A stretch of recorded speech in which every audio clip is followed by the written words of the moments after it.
Hey guys, this is a Marantec old remote, Marantec 4500.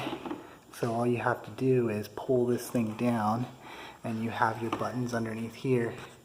You could see there's videos on YouTube how to do this, but I just want to show you guys. Here's the P and the plus and the minus. So P's on that side, and then you have those over there, these buttons, and then you can hold down the P and cycle through which ones you want to go to. There we go. And this remote wasn't working, so I just did that, and now I take this remote and I hold down the button. If you tap it and then